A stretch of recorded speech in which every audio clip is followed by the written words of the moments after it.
स्वर विज्ञान का संबंध भगवान शिव और माता पार्वती से इस प्रकार है कि यह विज्ञान एक अद्भुत संवाद के रूप में उभरता है, जिसमें सभी भावनाएं, ज्ञान और रहस्य में ऊर्जा समाहित है।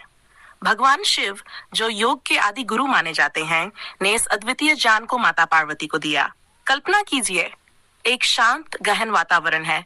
शिव हिमालय के शिखर पर ध्यानस्थ हैं। उनकी सांसें गहरे ध्यान में लीन हैं। पार्वती उनके सामने बैठी हैं, मन में अनेकों प्रश्न लिए हुए। वह जानना चाहती हैं जीवन की गहराई, सांसों का रहस्य।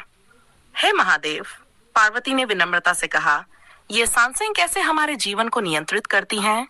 क्या इसमें भी कोई रहस्य छिपा है? भगवान शिव अपनी ध्यानमग्न अवस्था से बाहर आते हैं। उनकी आंखों में एक दिव्य चमक है, जैसे उन्होंने ब्रह्मांड के समस्त रहस्यों को जान लिया हो। वह मुस्कुराते हैं। हे पार्वती, शिव ने कहा, सांसें केवल शारीरिक क्रिया नहीं है, बल्कि ये जीवन की ऊर्जा का स्रोत है। ये वह पुल है जो आत्मा और शरीर को जोड़ता है। पार्वती उत्सुक होती हैं।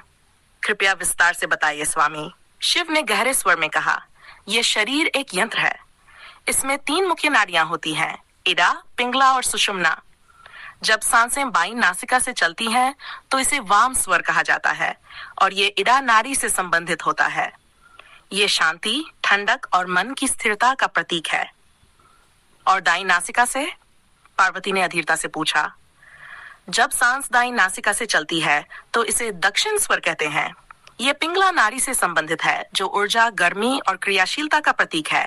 यह कार्य करने का समय है, निर्णय लेने का समय है। तो महादेव, पार्वती ने पूछा, क्या दोनों स्वर एक साथ नहीं चल सकते? शिव ने गंभीरता से उत्तर दिया, साधारणतः नहीं हे पार्वती, लेकिन जब दोनों स्वर संतुलित होते हैं, तब सुषुम्ना नाड़ी सक्रिय होती है। और यही वह क्षण होता है जब आत्मा और परमात्मा के बीच का द्वार खुलता है। यह ध्यान का श्रेष्ठतम समय होता है, जब साधक को ब्रह्मांडीय चेतना से जोड़ने का अवसर मिलता है। पार्वती का मन अब और भी जिज्ञासु हो गया था। तो क्या हम अपनी सांसों के माध्यम से अपने जीवन को नियंत्रित कर सकते हैं? शिव ने हल्की हंसी के साथ कहा, बिल्कुल। जो व्यक्ति अपने स्वरों को पहचान लेता है और समयानुसार उनका प्रयोग करता है, वह अपने जीवन के हर पहलू को संतुलित कर सकता है। कैसे महादेव? पार्वती ने फिर पूछा। शिव ने कहा, यदि वाम स्वर चल रहा है, तो ये मानसिक कार्य, ध्यान और योजनाएं बनाने का समय है। ये शीतलता और चंद्रमा की ऊर्जा से संबंधित है। इस समय ध्यान और शांति प्राप्ति के लिए अनुकूल है। और दक्षिण स्वर? पार्वती ने उत्सुकता से पूछा। दक्षिण स्वर, शिव ने समझाया, जब सक्रिय होता है, तब यह बाहरी कार्यों, निर्णय लेने और ऊर्जा की खपत से संबंधित होता है। यह सूर्य की गर्मी का प्रतिनिधित्व करता है और इस समय किसी भी शारीरिक कार्य या व्यापारिक निर्णय में सफलता की संभावना अधिक होती है। और सुषुम्ना? पार्वती ने धीमे स्वर में पूछा, जैसे वह इस रहस्य को सुनने के लिए प्रतीक्षारत हों। शिव ने गंभीरता से कहा, सुषुम्ना स्वर विशेष अवसरों पर सक्रिय होता है। यह आत्मा की ऊंचाई का समय है, जब साधक को ध्यान और आत्म साक्षात्कार के उच्चतम स्तर पर ले जाया जाता है। इसे मोक्ष प्राप्ति का क्षण कहा जा सकता है। पार्वती की आंखों में आश्चर्य और श्रद्धा दोनों झलक रहे थे। महादेव, यह तो अद्भुत है, शिव ने कहा। हाँ, और यह ज्ञान हर व्यक्ति के भीतर निहित है, लेकिन इसे जागृत करना साधना, अनुशासन और सही समय की पहचान पर निर्भर करता है। क्या इसका उपयोग हम अपने दैनिक जीवन में भी कर सकते हैं? पार्वती ने फिर पूछा। हाँ पार्वती, शिव ने कहा। स्वर विज्ञान केवल आध्यात्मिक उन्नति के लिए है, बल्कि यह दैनिक जीवन के प्रबंधन का भी माध्यम है।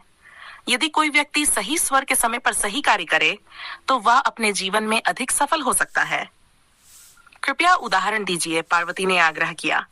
शिव ने समझाया, यदि वाम स्वर चल रहा है, तो शांतिपूर्ण कार्य, मानसिक गतिविधियां या कोई योजना बनाना अनुकूल होता है।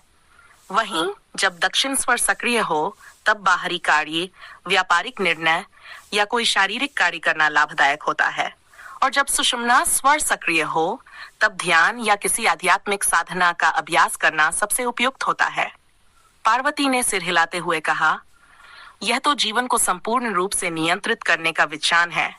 बिल्कुल, शिव ने उत्तर दिया, यह विज्ञान जीवन के हर क्षेत्र में संतुलन और सफलता प्राप्त करने का मार्ग है, लेकिन इसे समझना और सही ढंग से प्रयोग करना ही सच्ची साधना है।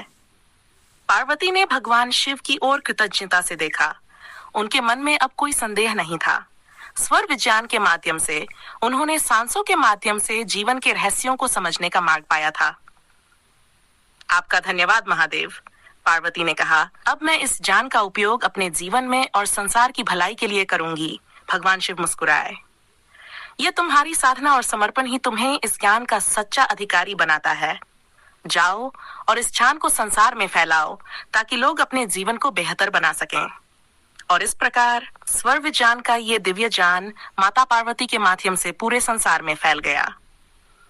ये ज्ञान न केवल सांसों के माध्यम से आत्मा और शरीर के बीच संतुलन स्थापित करने का मार्ग है, बल्कि ये जीवन के हर पहलू को नियंत्रित करने और उसे समृद्ध बनाने का साधन भी है। तो क्या आप भी इस अद्भुत विज्ञान का प्रयोग करेंगे? अब यह आप पर निर्भर है कि आप अपनी सांसों की शक्ति को कैसे पहचानते हैं।